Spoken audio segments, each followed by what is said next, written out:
Come, my children, it is the high holiday of Bane. It's off to the temple for all of us.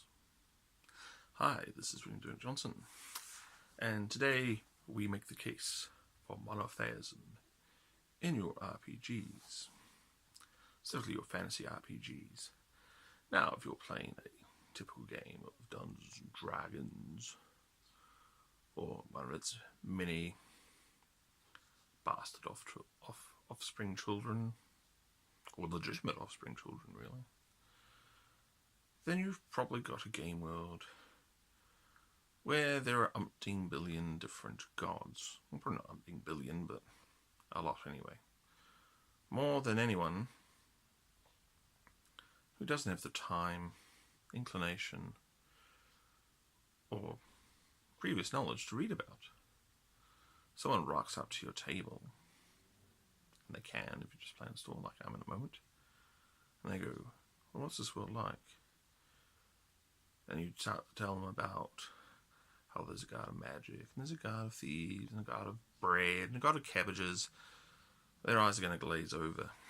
They're not going to be terribly interested. If you tell them, yeah, there's a church, and there's one big bad god, and you should make him bad. We'll get to that later.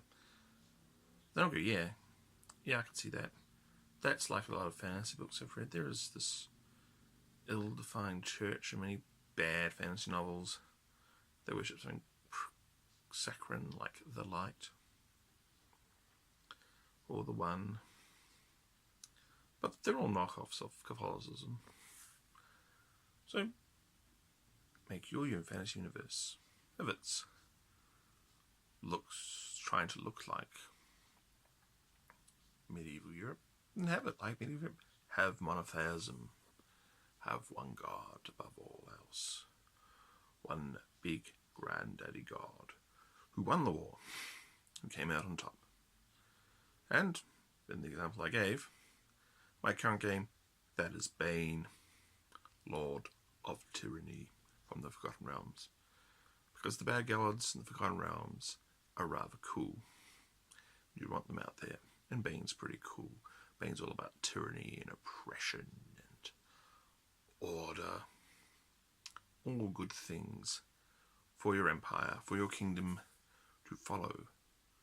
And there's the puppy kicking, of course. I might have traumatized a couple of the puppy kicking rituals of Bane. I just sit in the hair, we do the hello suffering, and we kick the puppy. But a bad god makes for good god in your story, in your campaign, because the church can then be tyrannical. It enforces order, it enforces slavery, it enforces every bad thing about your kingdom, and it gets to be the not so pleasant face. It also makes it a lot of fun when doom and misfortune befalls your PCs, and they go, let's go get that, let's go to a temple and find a friendly cleric to heal it. If you're playing with monotheism and it's a bad god, then that's suddenly become a lot more interesting. How do you swing that? Do you go to the main temple? Do you talk to the main cleric?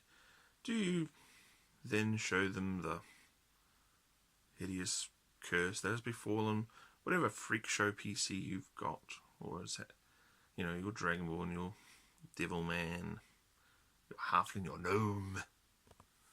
And then you've got to convince that humanity first cleric of Bane that they should cast Cure Disease or remove curse on this horrible Xeno scum. For Xeno scum they are.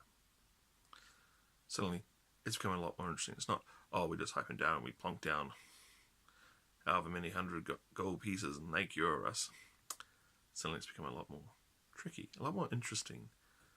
Something you could have a story about. Or do you go and seek out one of the heretical cults that would more readily heal you, but since they're illegal, you're going to have to try and find them. You've got to find worshippers. You've got to convince them that you're not just going to instantly report them to the authorities. You could have underground cults, hostile cults of Amata, which is where they should be, or weird cults of Mistra, seeking out magic above all else, not caring about it. Maybe the followers of Mr. are a little tolerated, because when you want some high-powered magic, who do you go to? Who are you going to call? But the other gods are all illegal. They're all cults, little cults. Some tolerated, some outlawed, but all exciting. It makes being a cleric of one of those other gods rather more exciting. You're not just getting a passel of powers and a divinity whose name you're not terribly clear on. You're getting a backstory. You're part of an illegal cult. You're an outlaw. You're persecuted. But you can fight back. You can fight the tyranny. You can fight Bane. You can fight the power. And these are all good things to have in your game. Good story elements from just having monotheism. Because, let's face it, when people think the word church, think the word temple, they are probably going to think the Christian church with the serial numbers filed off. Or maybe they're a little more imaginative, they're going to think of a Greek or Roman temple with the serial numbers filed off. So why not give them that? Give them the monotheism. Give them the tyranny. And make it a bad god. Make it an oppressive god. Make it a god you want to rebel against. Overthrow and maybe install your own divinity, your own religion in its place. For those are all cool and interesting things to consider for your D&D game. Thank you.